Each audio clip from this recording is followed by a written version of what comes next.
Hey everyone, I just finished my 20,000 tactic stream a couple days ago, so I'm going to be doing a follow-up video on that in the upcoming week. If you're a new viewer from there, welcome, and we release daily instructive chess videos every single day here on this channel.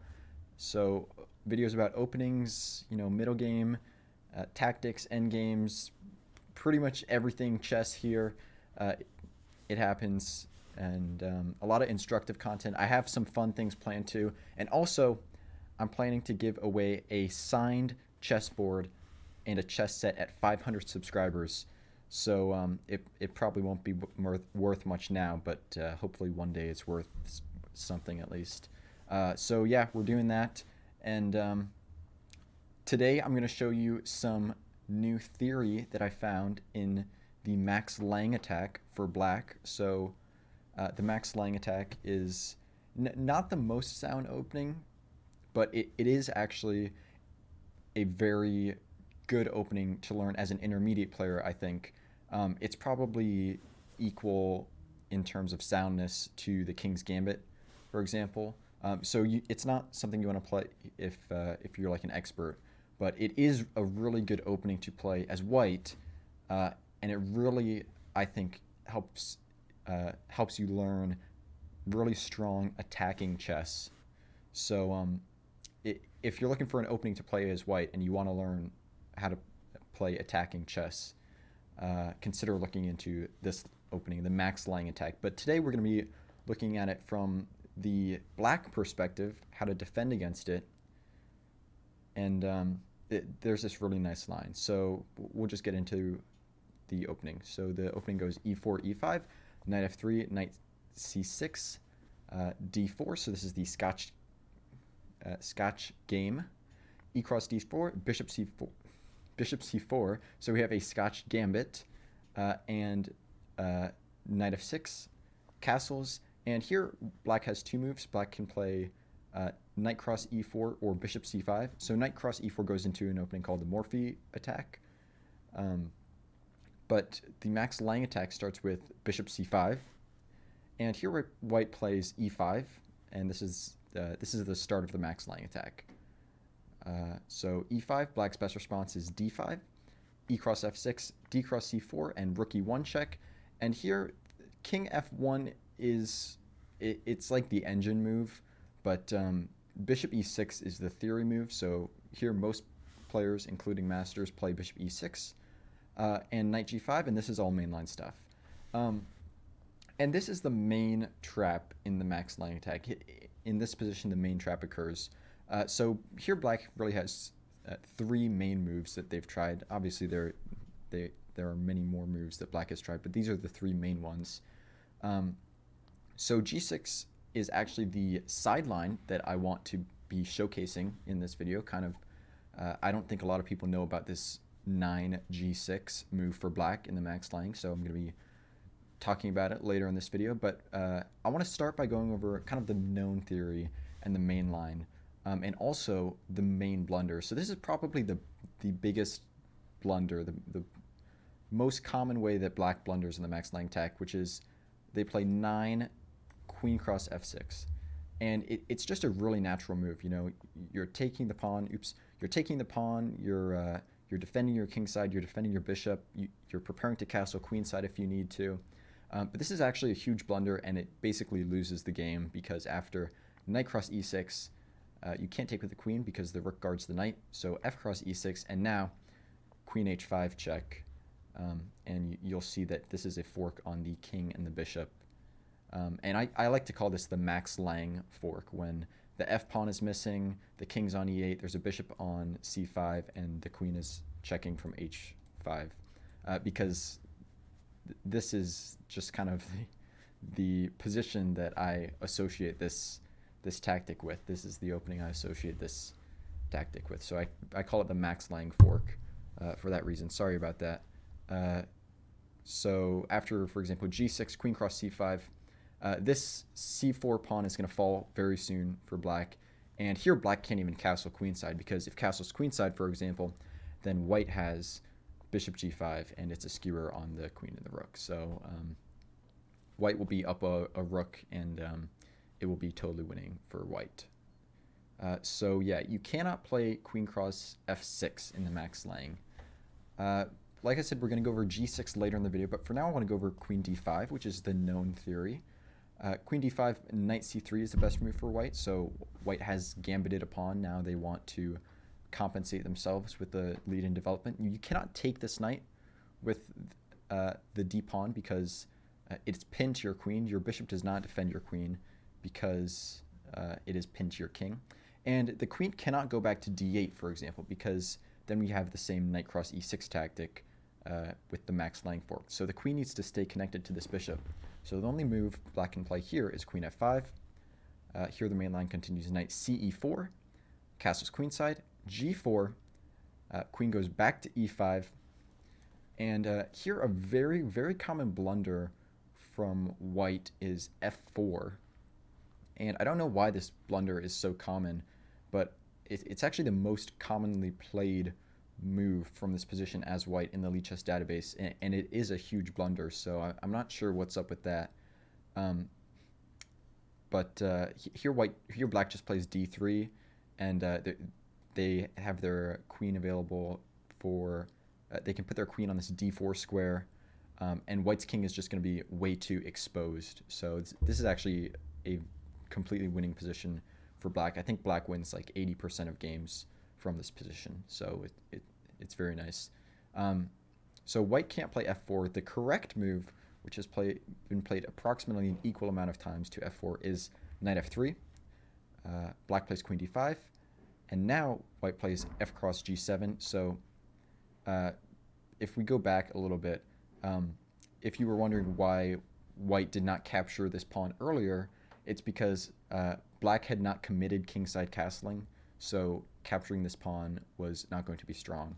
So that was the reason why the capture was not made earlier. But now it's okay. And here black actually has a very strong move, which is bishop across g4, sacrificing the rook on h1, and it's a very tricky line. It actually may deserve a video of its own, so I may make one about this bishop across g4 line. But the main line continues rook hg8, and here white actually has to force a draw, and that's all white has to do. That's all white can do, because white tested black and black passed all the tests.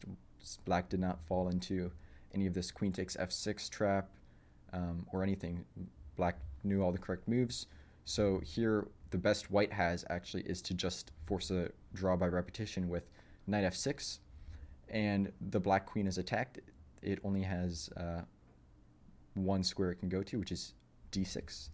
And here white can take the rook on g8 and win the exchange, but it's actually not a great idea because white's still going to be behind in development, and their king side is way ripped open. So this knight is not worth this rook, especially when white has a rook on a1 that is not doing anything. So it's actually good for white, or excuse me, it's good for black if white tries to win the exchange here. So the best white can do is go back knight e4, and all the red squares are covered by white pieces, so the queen can't move any of there. The queen can't move to d7 because you hang the bishop, and the queen can't move to e7 because of this bishop g5. It's a skewer on the queen and the rook. So after the following sequence, queen d7, knight cross c5, queen d5, knight cross e6, f cross e6, and bishop cross d8, knight cross d8, white is just up a whole rook. So so black can't move there, which means the only square left is to go back to d5, and this allows a repetition, and it's a draw. So this is kind of why this opening is considered dubious, because if black knows how to counter it, then it's just a draw, which a draw is usually a good result for black. So that's why you don't really see this line at like high level play, but at amateur play, it's actually a very strong opening, in my opinion. But now we're going to look at this g6 sideline for black, which I believe to be a much more testing line than the known main line. So, you know, white's playing this opening to try to trap black, but black can play kind of an Uno reverse card, see if they can trap white with this g6 line, because there are a few traps that white can fall into. So we have our opening, the Max Lange attack, e4, e5, knight f3, knight c6, d4, the Scotch game, e cross d4, bishop c4, knight f6, the Scotch Gambit, 2 knights defense, castles, bishop c5, e5, the Max Lange attack, and d5, e cross f6, d cross c4, rook e1 check, bishop e6, knight g5, and here is the sideline move, g6. And here white has tried 3 moves. The first and worst move is rook takes e6. And this rook takes e6 is sometimes a thematic move in the Max Lange attack and Morphy attack, Scotch Gambit sidelines. It's kind of a thematic sacrifice. So some white players may think that it works here, but it does not work at all. After simply f takes e6, knight takes e6, and queen d6, black is doing totally fine here and is just up the exchange. So that's not going to be good for white. The second move is knight takes e6. We're going to look at that in a sec. And the third move is queen f3, which we're going to look at in a Masters game a little bit later in the video. But for now, let's look at knight takes e6. So knight takes e6. You have to recapture, obviously. And it looks really bad for black because of this rook takes e6 and black's in check. Black's not going to be able to castle, so it looks really bad for black. But it's actually totally okay. By the way, these errors were just showing that this queen h5 check fork on the king and the bishop is no longer there because we've played g6. But like I was saying, this looks really bad for black after rook takes e6. But black can simply play king f7. And here, white actually only has one move to stay in the game, and that's rook e4, which it's kind of a hard move to make because you have 4 pieces on the back rank, so it's just the most natural move ever to try to get more pieces into the game with queen e2. So white plays queen e2, and this move is just totally losing because of, as you can see from the arrow, d3. And here white has 3 moves. Queen e1 does not work because simply knight d4, and it's a fork on the rook and the c2 pawn, which will trap the other rook. So black will win at least the exchange here, but maybe a full rook. The second move, which is equally bad, and also the most common move by far, played in over 80% of the games, is c cross d3. And here black simply plays knight d4, and this is a fork on the queen and the rook. So black is just going to win a full rook here. White can try rook e7 check, but simply bishop cross e7, queen cross e7, queen cross e7, f cross e7, and knight c2. This rook in the corner is trapped, and black is going to be up an exchange and a rook. So yeah, this is obviously completely winning for black. So you can't play c cross d3. Sorry about that. You have to play queen e4, and now black can play queen d4. So this is white has to defend this f2 square. So white plays bishop e3, and here black can trade queens. Queen takes e4, rook takes e4, d cross e2, knight c3, bishop cross e3, f cross e3. This is just a sample line, but it's also a very forcing line. Rook a d8, rook takes c4, rook d2, rook f1, rook e8, and a4, just following some common database moves and engine moves. And this position is just going to be very pleasant for black to play with this passed c2 pawn.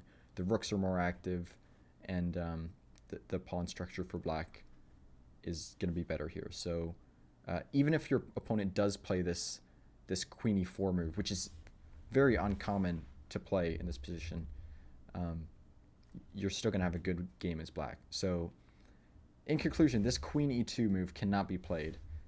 But even if your opponent does know the correct move, which is rook e4, which is rare, like I've said, black can still get a completely fine position after a line could go something like this: rook e8, rook takes e8, queen takes e8, knight d2, d3, c cross d3, c cross d3, knight f3, and knight d4 to stop queen b6.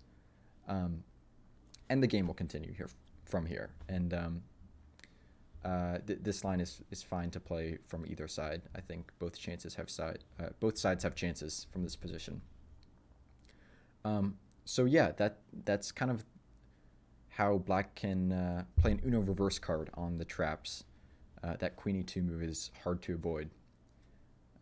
So now we're going to take a look at a master game that included this sideline, and we're doing good on time here. So yeah, this was played between a Swiss FIDE master and a Mexican international master in what year was this? It was 2000. Oh, on ICC. It was a correspondence game. And yeah, we're just going to see how it goes. So e4, e5, knight f3, knight c6, d4, e cross d4, bishop c4, knight f6, castles, bishop c5, e5. We have the Max Lange, d5, e cross f6, d cross c4, rook e1 check, bishop e6, knight g5, and the sideline move g6. And here we're going to go over that third move that white can play, which is queen f3. And here, maybe surprisingly, the best move for black is actually to castle. So that's what black did. And here, the best move for white. White plays the best move, which is rook takes e6. Like I said, this capture is very thematic. So white's planning on pushing this pawn to f7. And it may surprise you that white is going to win back this exchange later. Maybe it doesn't, but that's the truth. So f7 check, king h8, knight cross e6, and this is how white wins back the exchange.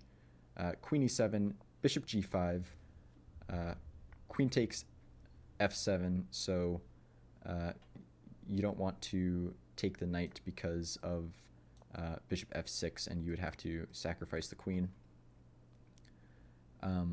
So queen takes f7, and after queen takes f7, rook takes f7, and knight takes c5, white has two pieces for the rook, but white will actually have to return the material to equality later in the game. Not necessarily, but we'll just see what happens. So black plays rook e8, and now black is threatening rook e5. Rook f5 here, by the way, is met with knight e4 or knight e6, so the fork doesn't work. But rook e8, knight d2, so now this protects against rook e5 because there's another knight on e4. King g7, f3, and here there is one game in the Elite Chess database where white actually played king f1, but here white played f3,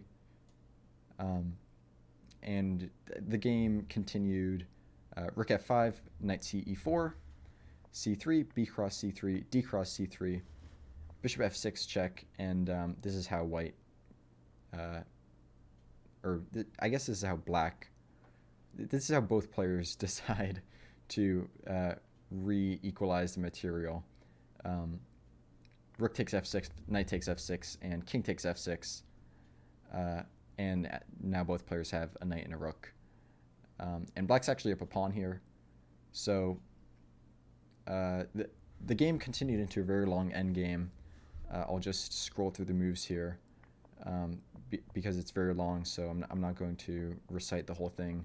But black definitely had the initiative in this endgame, and after a very, very long endgame, almost there, the game ended in a draw. So it was just a draw because this Max Lange attack is a draw. So I mean, if you're a master, you shouldn't play it. You don't need me to tell you that. You probably already know. But I mean, it is playable, and this is how you defend against it as black. So I don't know. This was kind of just a chill video. I kind of just wanted to showcase this G6 line because I'd been playing the Max Lange attack as white, or I had played the Max Lange attack as white for many years, and I'd never seen this G6. Or if I had actually, the first time I saw this G6 line was a computer played it against me. I think I was playing a Beth Harmon bot, and she played this G6 sideline, so I had to explore it. And so yeah, I just wanted to showcase that it still ends in a draw, but like I said, a draw is usually a good result for black, and I think black has some good winning chances, or better winning chances with this G6 sideline than the known Queen D5 main line. But yeah, that's all I have for this video. If you want to take a look at any of the games or the study, I'll have a link in the description. So hope you enjoyed watching, and be sure to like and subscribe. And once again, I'm going to be giving away a chess set once I reach 500 subs. So I think we're like 70 subs away, I think. So be sure to subscribe, and once we reach 500 subs, I'll release another video detailing that giveaway. So thank you for watching.